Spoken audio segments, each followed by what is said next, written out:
প্রেমে পড়ার মতো এত আনন্দদায়ক কিছু কি আছে পৃথিবীতে? আমি এখনো একটা মেয়েকে অসম্ভব ভালোবাসি, অসম্ভব। কে সে?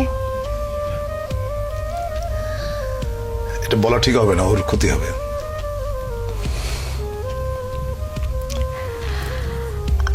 আমরা কি চিনি? চেনো হয়তো। আপনার কাছে প্রেমের সংজ্ঞাটা কি? প্রেম আপনি কিভাবে অনুভব করেন? প্রেম হচ্ছে স্বর্গীয়। এইটা মানুষের ভেতরে প্রেমের যে অনুভূতি, এটা পবিত্র এবং স্বর্গীয়। প্রেমের চাইতে ভালো বিষয় মানব ইতিহাসে নাই। আমি শুধু মানুষের প্রেমের কথা বলছি না। একটা মানুষ একটা বৃক্ষের সঙ্গে প্রেম করতে পারে, একটা মানুষ তার বাসার জানালার পাশে যে গাছটি আছে সেখানে যারা দোয়েল পাখি বসে, সে তারও প্রেমে পড়তে পারে, তাই না? সাধারণত আমরা প্রেম বলতে বুঝি খুব ছোট্ট কথা, সেটা হচ্ছে যে একটা ছেলে একটা মেয়ে। ব্যাপারটা কিন্তু সেরকম না, তাই না? ধরো যেমন আমাদের প্রফেট, তার সঙ্গে আল্লাহর যে প্রেম,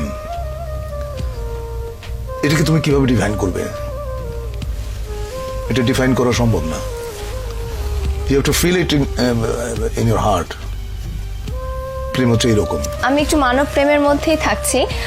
অনেকে বলেন যে প্রেমে পড়লে হৃদয়ে হার্টে ব্যথা করে, অনেকের পেটে ব্যথা করে, অনেকের মাথায়ও ব্যথা করে। তো আপনার ক্ষেত্রে প্রেমে পড়লে সেই ব্যথাটা কেমন? সেটা তোমার মনে হয় যে পেটের উপর একটা প্রজাপতি নাচতেছে, এবং প্রেমের ব্যথার মতো এত মিষ্টি ব্যথা বোধহয় পৃথিবীতে নাই। তো প্রজাপতি নাচলে কেমন লাগে সেটা একটু আপনার কাছ থেকে শুনি। এটা তোমার সুরসুরি জাতীয় একটা জিনিস, এটা আসলে বোঝানো সম্ভব না। তুমি হয়তো কাউকে ভালোবাসো বা কারো প্রেমে পড়েছো, তুমি তোমারটা তোমার মতো করে বুঝবে, আমি আমারটা আমার মতো করে বুঝবো। আচ্ছা, আপনার ওই যে ক্যামেরাম্যান যে আছে এখানে, কি নাম তোমার? হ্যাঁ, ছোটন। ছোটন।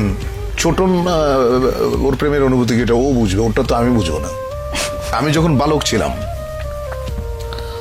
তখন প্রেম বলতে যেটা বুঝতাম, পরিণত বয়সে এসে আমি দেখলাম প্রেম আসলে অন্যরকম। পার্থক্যটা কি? পার্থক্যটা অনেক অনেক অনেক। আমি তো ধরো যেমন প্রথম প্রেমের যে অনুভূতি, সেটা হচ্ছে যে বই পড়ে, শরৎচন্দ্র বা বঙ্কিমচন্দ্র পড়ে প্রেম সম্পর্কে একটা ধারণা মাথায় ছিল।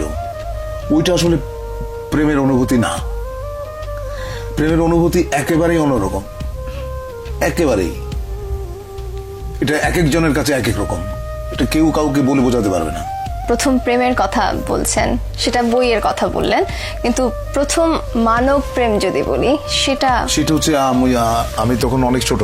কত বয়স? বয়স কত হবে তখন? এই ধরো 14-15।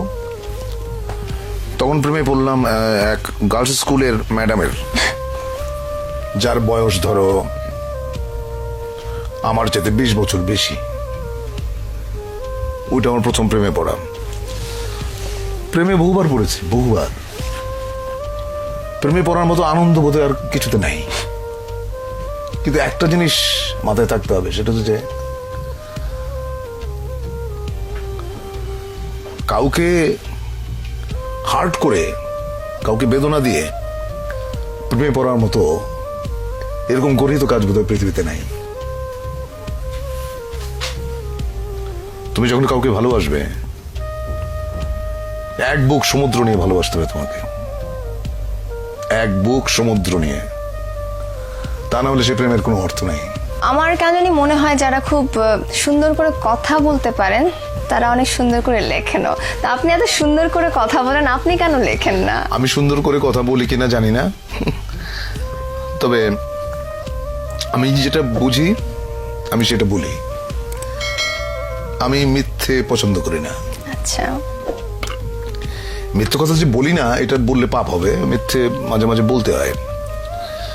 এখন একটা মেয়ে দেখতে হয়তো অত ভালো না, সে হয়তো জিজ্ঞেস করলো যে আমাকে কেমন লাগছে, তা আমাকে বলতে হয় চমৎকার। এটা মিথ্যাচার না,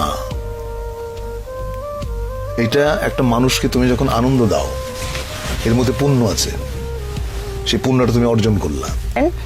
আপনার প্রেমে কতজন মেয়ে পড়েছে যদি প্রশ্নটা করি? সেটা তো আমি বলতে পারবো না, সেটা মেয়েদের জিজ্ঞেস করতে হবে। আপনার কাছে কেউ এসেছে এরকম কিছু বলে?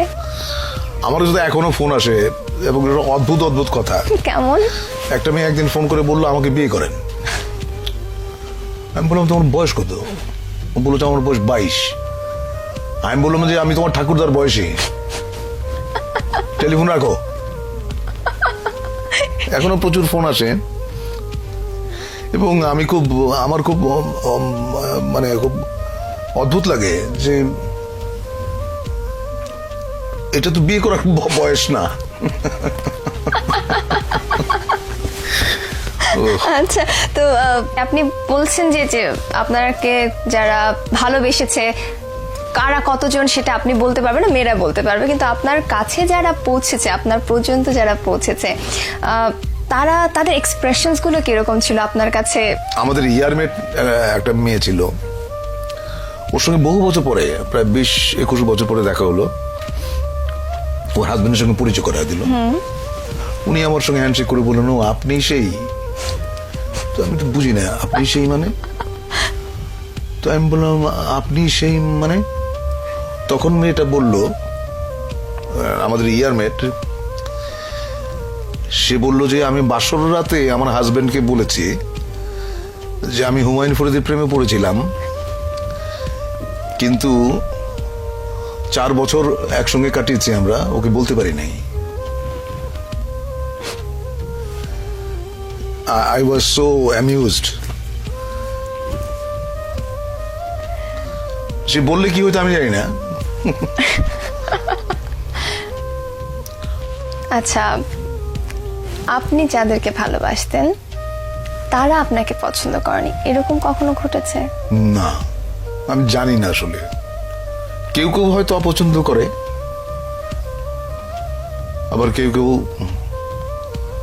হয়তো এড়িয়ে যায়, আমি বুঝি না। আচ্ছা, প্রেমের আরেকটা দিক হচ্ছে না বোঝা। আচ্ছা, মানে কেন প্রেমে পড়লাম, কেন ভালোবাসলাম, এর কারণ তুমি যদি খুঁজতে যাও দেখবে যে কিছু খুঁজে পাচ্ছ না। মানে একটা কালো বেড়াল অন্ধকার ঘরে তুমি খুঁজে বেড়াচ্ছ যেটা ওই ঘরে নাই। প্রেমটা এরকম। আপনি অভিনেতা হতে চেয়েছিলেন, অনেকেই অভিনেতা হতে চায়, কিন্তু সবার পক্ষে নিজেকে একজন সম্ভাব্য অভিনেতা হিসেবে প্রকাশ করার, প্রমাণ করার সুযোগ হয় না। আপনার পক্ষে সেটা সম্ভব হলো কিভাবে? যে কাজটা করি সেটা পছন্দ করি এবং যে কাজটা করি নিষ্ঠার সাথে করি, সততার সঙ্গে করি। সে কারণেই বোধহয় আমি মোটামুটি বলতে পারো যে অভিনেতা হিসেবে নিজেকে দাঁড় করাতে পেরেছি। ঢাকা থিয়েটারের সাথে, মঞ্চের সাথে আপনি যুক্ত হলেন কিভাবে? সেটা খুবই ইন্টারেস্টিং একটা ব্যাপার। সেটা হচ্ছে 1977 সালে জাহাঙ্গীরনগর বিশ্ববিদ্যালয়ে আমি তখন নাট্য সম্পাদক। তখন আন্তঃহল একটা নাট্য প্রতিযোগিতা অ্যারেঞ্জ করলাম। তো ওখানে জাজ হিসেবে গিয়েছিলেন আমাদের ঢাকা থিয়েটারের প্রধান পুরুষ জনাব নাসিরউদ্দিন ইউসুফ। উনি আমার লেখা, আমার ডিরেকশন এবং আমি ছোট্ট একটা চরিত্রে অভিনয় করেছিলাম। ওটা দেখে নাটক শেষ হওয়ার পরে বললেন যে আমাদের ঢাকায় একটা দল আছে, দলটার নাম ঢাকা থিয়েটার, আপনি যদি জয়েন করেন আপনার ভালো লাগবে। তারপরে সেলিম ভাইকে বললাম, সেলিম আল দিন, সেলিম ভাই আমাকে নিয়ে গেল। ওইভাবে ঢাকা থিয়েটারে আসেন। সেটা কোন সাল? সেটা 77 সাল। সেই সময় ঢাকা থিয়েটার, বর্তমানের ঢাকা থিয়েটার, দুটোর মধ্যে যদি একটু তুলনা করতে এখন বলি। আমরা যখন ছিলাম একসঙ্গে, এতগুলো একঝাক তরুণ মেধাবী অভিনেতা, তাদের সঙ্গে আমি কাজ করেছি, সেটা ছিল ঢাকা থিয়েটারের স্বর্ণযুগ। এখন আমি থিয়েটার ওইভাবে দেখি না, মাঝে মধ্যে যাই, ওই গেলে একটা সমস্যা হয় যে সবাই এসে মানে সবাই এসে এমন ভাবে বিরক্ত বলবো না, এমন ভাবে ধরে আমাকে যে আবার একটু অভিনয় করেন মঞ্চে, আমরা দেখতে চাই। অনেকেই বলে যে আমরা আপনার মঞ্চের অভিনয় দেখি নাই, দেখতে চাই। তখন খুব বিব্রত হই, কারণ আমি জানি আমি মঞ্চে আর কোনোদিন কাজ করব না। কারণ মঞ্চে কাজ করার জন্য যেই ধরনের প্রাণ শক্তি লাগে সেটা হয়তো আমার আছে, কিন্তু আরেকটু বেশি থাকলে হয়তো করতাম। সেই প্রাণ শক্তিটা একজন অভিনেতা কোথা থেকে নিয়ে আসতে পারে আপনার মনে হয়? কিভাবে নিজেকে তৈরি করতে পারে? দেখো, ওই গিরিশ ঘোষ না কার জন্য একটা কথা আছে, দেহপট শনে নট সকলই হারায়। কারণ অভিনয় করতে একটা সুস্থ শরীর লাগে, একটা সুস্থ কণ্ঠস্বর লাগে। এখন শরীরের সামর্থ্য থাকতে হবে তো, কারণ মঞ্চে অভিনয় করতে গেলে অনেক অনেক পরিশ্রম করতে হয়। তো সেই জায়গাটা ওই আমি বোধহয় হারিয়ে ফেলেছি। আমার মনে আছে কেরামত মঙ্গল নাটকে আমার একটা এপিসোড ছিল প্রায় 40 মিনিটসের, মানে এক নাগারে সংলাপ বলে যাওয়া। এবং তখন তো মহিলা সমিতিতে তোমার ছিল না, এই এয়ার কন্ডিশনার ছিল না, প্রচুর ঘাম হতো, এবং আমার 1 থেকে 1.5 পাউন্ড ওজন কমে যেত প্রত্যেকটা শোতে, এত পরিশ্রম। মঞ্চে কাজ করার সময়, সেই সময়টা, যে সময়টা আপনি স্বর্ণ যুগের কথা বলছেন মঞ্চের, সেই মুহূর্তে, সেই সময়ে টেলিভিশন এবং মঞ্চে কাজ করার একটা কম্পিটিশনের একটা বিষয় চলে এসেছিল। আপনার সাথে যারা কাজ করছিলেন মঞ্চে, আপনার থেকে কম শক্তিশালী যারা অভিনেতা, তারা টেলিভিশনে গিয়ে অনেক আলোচিত হয়ে উঠছেন। তো এটা কখনো আপনার মধ্যে দ্বন্দ্ব সৃষ্টি করেছে? না, কখনোই না। দেখো, আমি লোভী মানুষ না।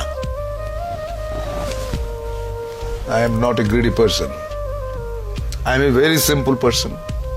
আমার জীবনযাপন তুমি যদি দেখো, তুমি খুবই অবাক হবে। অনেকের ধারণা ফরিদি ভাই উশৃঙ্খল, বিশৃঙ্খল জীবনযাপন করেন, আসলেই না। আমি অত্যন্ত সুশৃঙ্খল। মানুষের অনেক ভুল ধারণা আছে, মানুষ ভেবে নেয়, তো মানুষের ভাবনার জায়গায় তো আমার কোনো হাত নাই। ওকে, তোমার ভাবনা তুমি ভাবো, আমার কাজ আমি করে যাই। যদি আজকের এই ভিডিওটি সামান্য পরিমাণে ভালো লেগে থাকে তাহলে বন্ধুদের সাথে শেয়ার করো, আর লাইক কমেন্টের মাধ্যমে আমাদের জানিয়ে দাও তোমাদের কেমন লেগেছে। আর চ্যানেলটিকে সাবস্ক্রাইব করে পাশেই থাকো। Please subscribe explore motivation.